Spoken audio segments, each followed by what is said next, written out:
welcome to Simpler Bible, a daily journey to biblical understanding. Today we start 2 Corinthians, and like 1 Corinthians, Paul is addressing a couple of different things, although 1 Corinthians really had 5 different topics. 1 Corinthians 1 through 4 was a section, 5 through 7 was a section, 8 through 11, 12 through 14, and then chapter 15. 2 Corinthians is primarily addressing one issue, and you're going to see over these next couple of days, 2 Corinthians 1 through 13, how all these chapters tie together.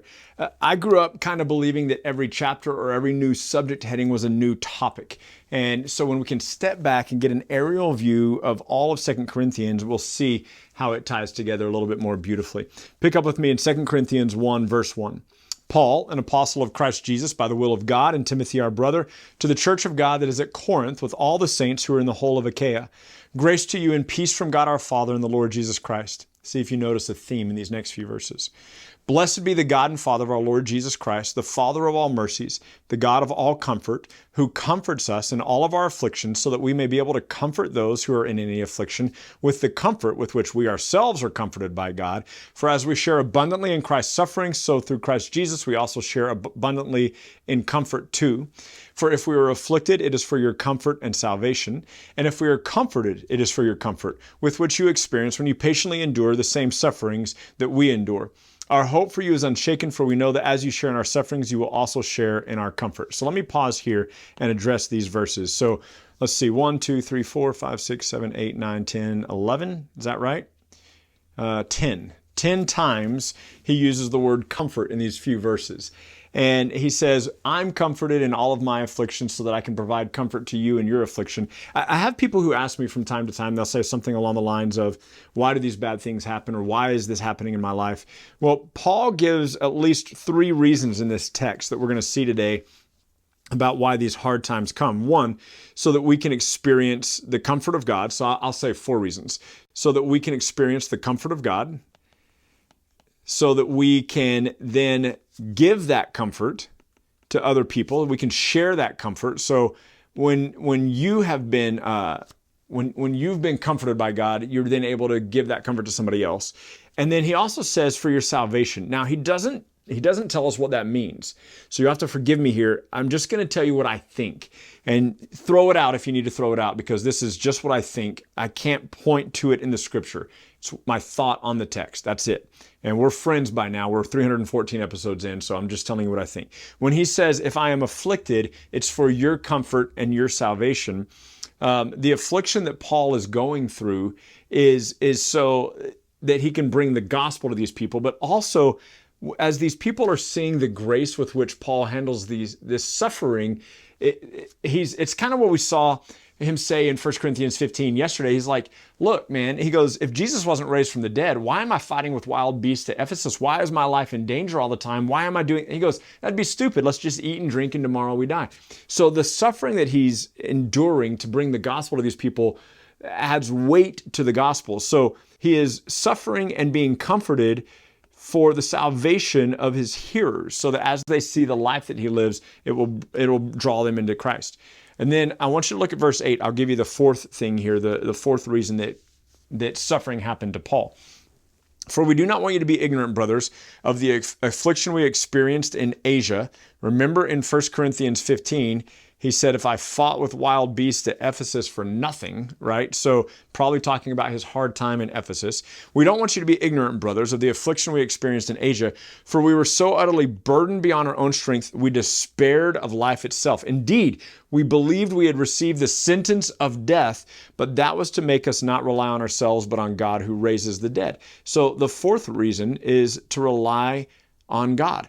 So he says, God brought us to the place where we believed we had received the sentence of death, where we despaired of life itself.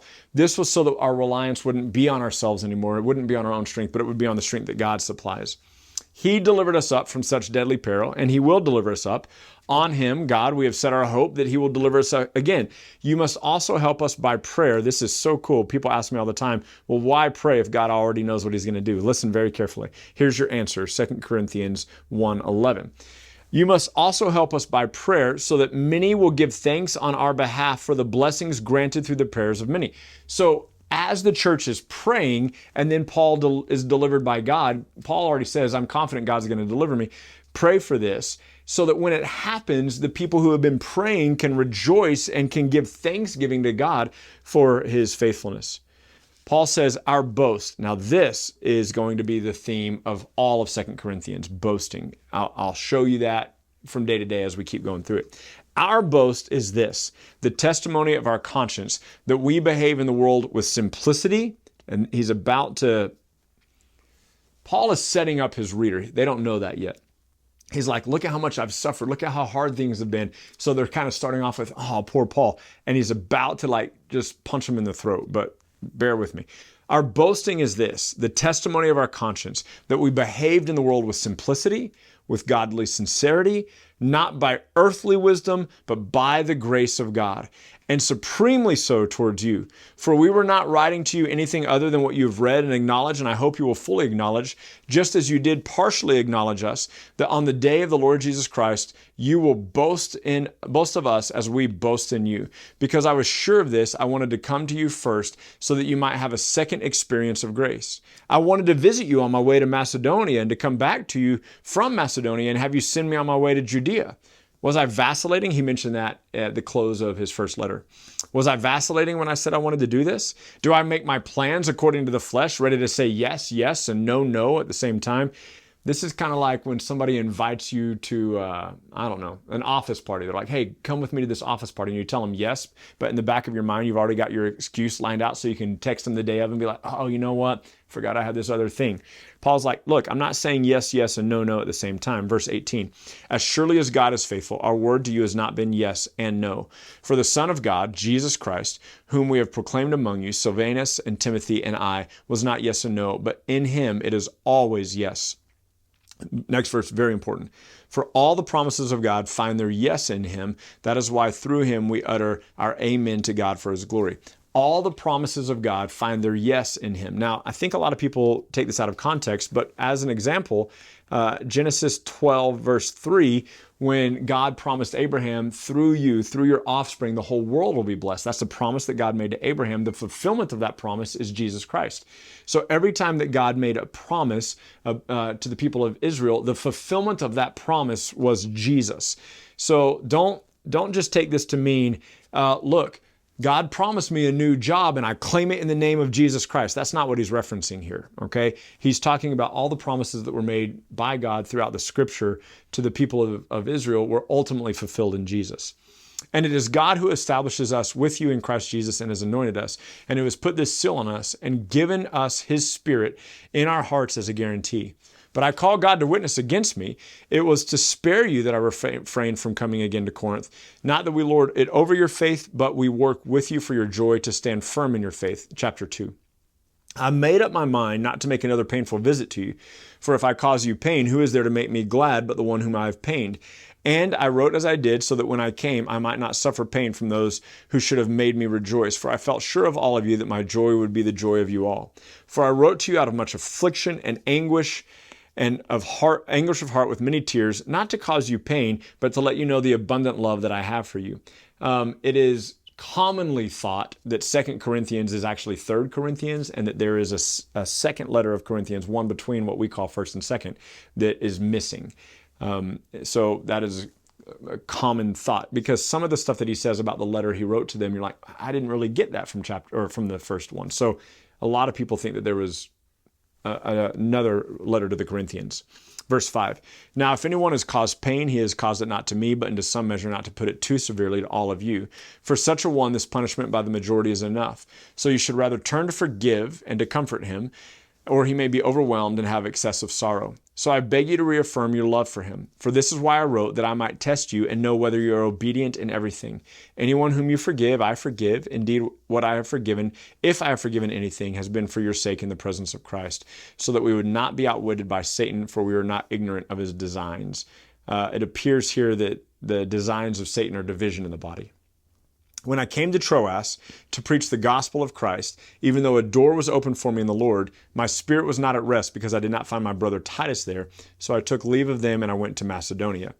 Thanks be to God, who in Christ Jesus always leads us in triumphal procession, and through us, this is the preachers, spreads the fragrance of the knowledge of him everywhere. For we are the aroma of Christ to God among those who are being saved and among those who are perishing. To one, the fragrance from death to death, to the other, a fragrance from life to life. Who is sufficient for these things? Now, what he's been doing is he's been saying, here's my affliction, here's my comfort, here's what I think about you guys, here's why I wrote you, here's my plan to come to you. He's catching them up. But this last verse of chapter 2 of 1 Corinthians is going to drive us into the heart of the rest of what he's going to say. So he says, to one with fragrance of death to death, the other fragrance from life to life, who is sufficient for these things. And then Paul says this, and this will be the theme which we'll pick up tomorrow in chapters 3 and 4. Paul says, for we are not like so many peddlers of God's word, but as men of sincerity, commissioned by God, in the sight of God, we speak Christ. So he says, we are not like these guys who just are peddlers of God's word, who just are going around selling God's word, making it cheap. And he's about to explain more what he means by that in the subsequent chapters. And you'll see that really, really clearly. So he's endearing himself to the people. He's reminding them who he is. He's reminding them of his ministry. He's reminding them of his care for them. And then he's saying, this is the kind of preachers we are. Life, a fragrance of life, a fragrance of death. And he said, we're not just peddlers of the word. He goes, we are men of sincerity. So the peddlers of the word are not people of sincerity. And we will see who those people are, at least contextually so, in chapter 3 tomorrow. It turns out we're just going to do one chapter tomorrow. So 2 Corinthians chapter 3 tomorrow. Join us there. And we will unpack this a little bit more as we journey through 2 Corinthians. Thanks for watching. Thank you so much for journeying with us today at Simpler Bible. Together, you and I have looked at another passage of Scripture and come to know the Bible a little bit better and enjoy God more fully. This video, along with all of our videos, can be found at simplerbible.com, where you can enjoy our Through the Bible in a Year course. You can also enjoy a wealth of resources, blog posts that take you a little bit deeper into the text, a Bible study format that you can use with your small groups or your family, and we're creating new content all the time, all with the commitment to help us be people who know and enjoy God more fully. Thank you so much for being part of it, and we can't wait to see you next time.